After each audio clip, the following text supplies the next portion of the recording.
Hello everybody, my name's Joe Quick and this is Joe's Quick Review. This time around we're looking at ERRA Exordium. What's that now? ERRA is the god of mayhem and pestilence in 8th century Akkadian mythology, which I'm going to say is a theme you don't often see in video games. And Exordium means the beginning of the plague, the beginning of the story. Who knows, there's no sequel yet. Developed by Fair Pixel, ERRA Exordium is a 2D action-adventure game built around a beautifully pixelated dieselpunk world. You take on the role of a scientist who has transferred his consciousness into a machine and woken up to discover nobody is left except for the corrupted mechatrons which destroyed the city. When I first started playing ERRA Exordium, I died. A lot. This dark, gloomy atmosphere and the challenging, often brutal, combat sequences made me think it was leaning towards a Souls-like game. But as I died, tried again, died, tried again, and died, I realised this was much more like Oddworld Abe's Odyssey. There are combat stages in the game where you get swarms of mechatrons attack you, and you need a certain skill level or good luck to get past those. But for the most part, you are navigating various obstacles and, more importantly, learning from your mistakes. The similarities do not extend beyond the gameplay, however. Whilst both ERRA Exordium and Abe's Odyssey have pretty dark stories and mature themes, ERRA is missing the humour and lightheartedness of the lovably weird inhabitants of the Oddworld series. If you've never played Abe's Odyssey and you're wondering what on earth I'm talking about, first of all check it out, I highly recommend it. But strip it down to its bare bones and it's a platformer game where a lot of things can kill you. And that sums up ERRA Exordium perfectly.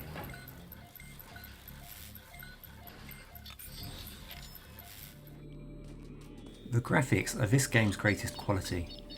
Beautifully designed pixelated artwork that breathe life into each scene. Foreground, background and everything in between create a wonderful depiction of this dieselpunk, dystopian, Mesopotamian world that the game is set in. Particle effects are used for smoke and fires, but it blends seamlessly into the visuals. The animations, like the rest of the artwork in the game, are really well executed. Clear and detailed actions and attacks make the characters much more than moving pixels. I did have some reservations with the climbing animation, which looks a bit stiff, but hey, the guy's a robot, maybe his arms don't bend that way. In addition to the in-game animation, there are cutscenes used to progress the story. These are fairly static images with a bit of text to add context. We also see throughout the game glowing zones which trigger flashbacks for the character, providing insights of the world before its collapse. So let's take a look at the story. The island of Telman has become reliant on robotics, or mechatronics as they call them. Created and guarded by the priests of Desicarat, the gods become displeased and send down a plague upon the land. Everybody starts getting sick, and in a desperate attempt for survival, our protagonist transfers their subconscious into an artificial body to escape the disease. That's the prologue, if you like. Our story begins as we regain consciousness, waking up in our robotic shell to discover that everyone around us appears to have died. We then go from location to location trying to find a survivor or a cure, or something to defeat the infected. The aforementioned cutscenes and flashbacks just reiterate this point. There was a plague, the mechatrons have been corrupted, everybody is dead. And it doesn't really seem to advance beyond this topic. In fact, overlooking the number of times I was killed, I had been playing the game for over 2 hours before I found the first boss, and any real sign of progression. The first and only real boss, I should add. I feel like some of the story elements towards the end were intended to shock and surprise you, but I didn't much care about the character's survival. Clearly, I didn't feel motivated to save the world, and I just wasn't invested in the overall plot. It ended with a big, oh, that's that then. The user interface is simple, and that is all it needs to be.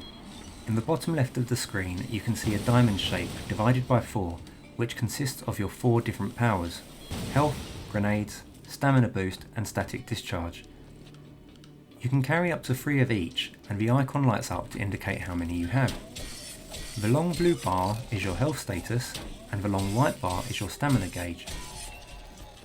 Below that, you have 2 inventory slots for if you pick up any keys or similar items, and then finally on the right of the design, 2 numerical signs to depict your ammunition supply and the number of bullets loaded in your weapon. That last item is possibly the only thing I would change about this design, as the numbers look like they should correlate with your health and stamina, not with a weapon. As you walk next to interactable items, they will highlight, which is definitely beneficial given all the details on screen. The menu screens are much less interesting, but they give you access to view controls, tweak the audio, languages, and quit the game. The in-game menu or inventory also shows you all previous messages you have picked up throughout the game and upgrades collected, but this menu is much less intuitive and a bit challenging to navigate. The game does a good job of teaching you the controls at the start of the game, and I picked these up quite quickly using a gamepad. However, when it came to shooting my gun, I found the gamepad very restrictive as it incremented the position of the crosshair instead of giving me fluid control. Potentially this was an issue with my gamepad, not the game, but it had a big impact on the gameplay. I then discovered you could aim your gun with the mouse, which was much more accurate, so I thought I'd give the keyboard controls a go. The keyboard controls are all quite close to each other on a standard keyboard, and the pace of the game requires you to block, slide, jump, shoot, which I just couldn't do effectively on the keyboard. This became a pain point for me, and unfortunately the controls aren't configurable, so I continued to play with the gamepad and switched to the mouse when I needed a more accurate shot. Does this game offer any replay options? Not really, and I think once was enough for me anyway. There's no Game Plus, no choices to be made, no collectibles. There are a couple of options where you can take a slightly different path, but it's not substantial enough to justify a replay. The game doesn't have any music as such, but continues throughout with a subtle ambience. This works fine with the theme of the game, as you don't want to be skipping along to a happy little tune in a world full of dead people. It also gives the other sound effects a bigger impact.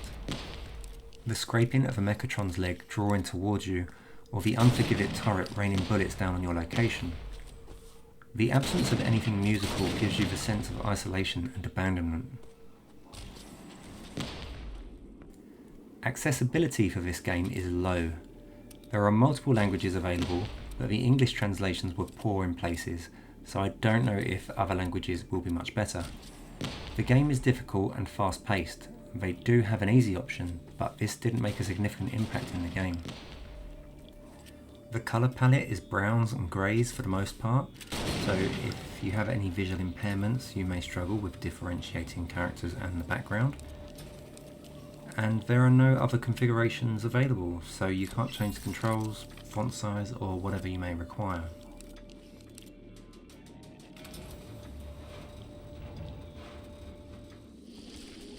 So we've determined that the game is difficult, but it's not unenjoyable. That's double negative. To be clear, the game is enjoyable. I enjoyed solving the puzzles, parrying the mechatrons and learning their patterns, and occasionally I would do some kind of combo that felt really cool. But there were so many things in the game design which made me question why. Why did you do it this way? Why didn't you do this? Let's take a look at a few. As I mentioned earlier, I had to play the game for a couple of hours before anything substantial happened. Part of this was a learning curve, working out how to parry the mechatrons and identify all of the other obstacles in the game. But there were a lot of occasions where you were just outnumbered and overpowered. Either you need some mad skills to survive these encounters, or a little bit of luck to progress. Eventually, you encounter the first boss, which seems every bit as challenging as the rest of the game to this point, but if you approach it with patience, it is actually quite manageable. We are now, I would say, 1/4 of the way into the game, and this is the only boss we will encounter until the game ends. The final boss is in fact a constant wave of mechatrons with a couple of puzzles thrown in. You discover new guns as you travel through the world. That's fun, but you can't switch between them. So if you find a gun you like, stick with it because the next one may not work in your favour.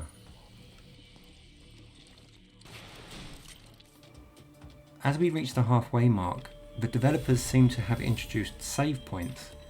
Prior to this, the game auto-saved at specific checkpoints, and it continues to do so even with the introduction of the save points, so I'm not sure of their purpose. Whilst I don't mind the auto-save checkpoints, which can leave you with little to no health before a big fight, I wish they were more consistent.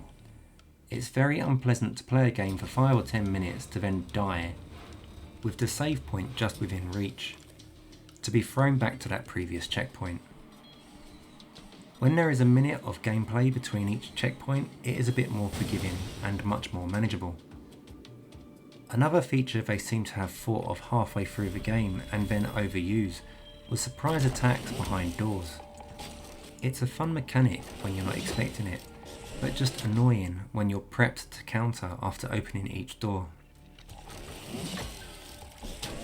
And speaking of annoying, let's not mention the overly persistent homing missiles.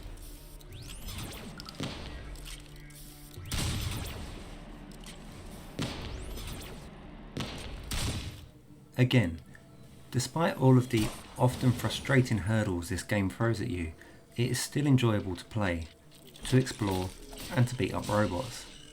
The artwork is definitely one of its selling points, but the story and some of the other components are a bit lacking. The game is available on Steam and it's also Steam Deck compatible. It released on PlayStation and Nintendo Switch in May 2024 and should be available on Xbox in the near future. As usual, if you've played the game, let us know what you think. Did you make it to the end or leave it to rust? That's it for today. Thanks for watching, keep gaming, and I'll catch you next time.